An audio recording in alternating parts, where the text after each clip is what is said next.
These are the sounds of days that are past.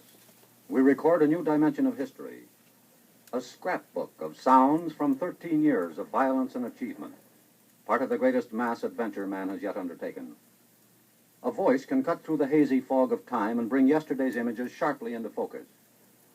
Do you recognize this voice? We'll hold the distinction of being the only nation in the history of the world that ever went to the poorhouse in an automobile. That was the voice of Will Rogers, trying to teach America how to laugh its way through a depression. 1933 was dark all over the world. Japan was already in Manchuria, and the League of Nations was dying in Geneva.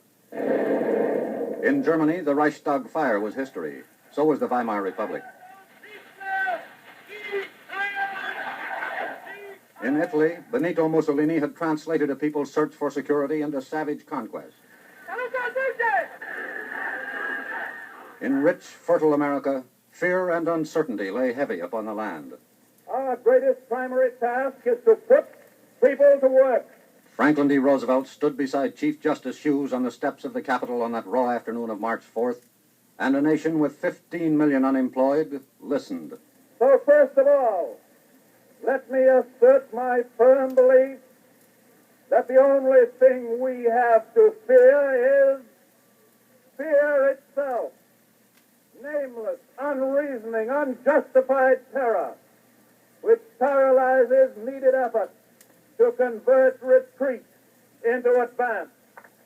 The first year of the New Deal was vigorous, desperate, experimental, and, like a surgeon's most powerful drugs, dangerous. Franklin Roosevelt and his corps of political practitioners, Hopkins, Tugwell, Moley, Wallace, and Hugh Johnson, created the most controversial administration since Lincoln's. And yet, either because of it or in spite of it, the patient revived and prospered. Production and employment were up. The soup kitchens and the apple stands disappeared.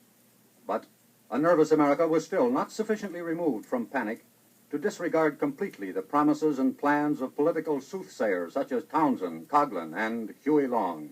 The bank accounts show that 1/150th part of the people own 2/3 of all the money that's in the bank. The only way by which we can ever bring this country out is to redistribute the wealth. 1936 was the year in which the state of New Jersey electrocuted Bruno Richard Hauptmann for the Lindbergh kidnapping. It was also a presidential election year. But the biggest news story was in London and concerned political intrigue, an empire, a Baltimore beauty, and the King of England.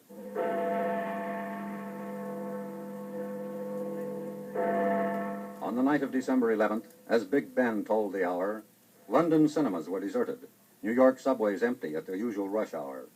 In Eugene, Oregon, and Johannesburg, you could hear the world quiet down. This is Windsor Castle, His Royal Highness Prince Edward. At long last, I am able to say a few words of my own. I have never wanted to withhold anything. But until now, it has not been constitutionally possible for me to speak. But you must believe me when I tell you that I have found it impossible to carry the heavy burden of responsibility and to discharge my duties as king as I would wish to do, without the help and support of the woman I love. And now we all have the new king.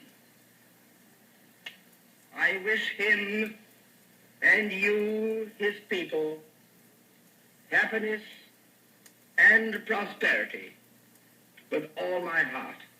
God bless you all. God save the king.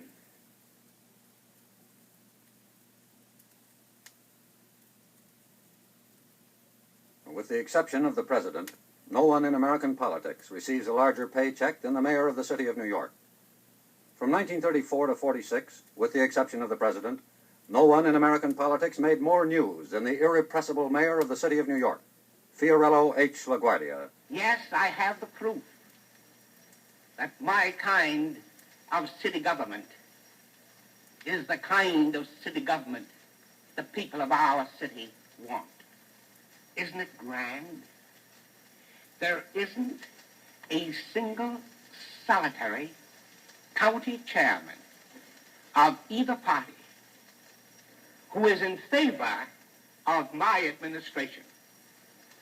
To use a phrase that Al Smith liked to use in his days, I can run on a laundry ticket and beat these political bums anytime.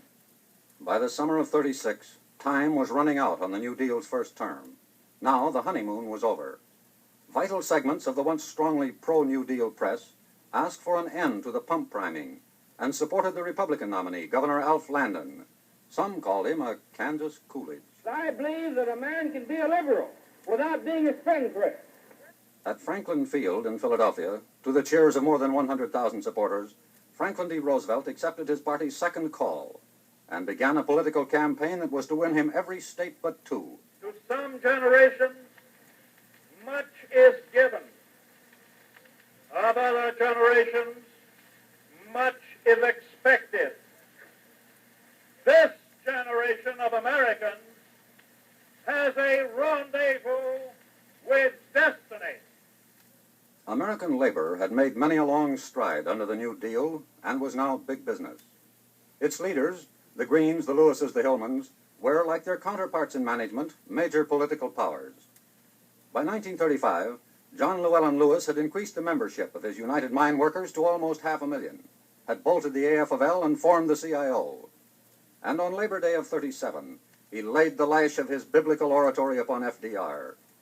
It was the climax of a row which had been seething since the Little Steel strike of early spring, when the president had turned to Tom Girdler and Lewis and, in a rare moment of petulance, said, "A plague on both your houses."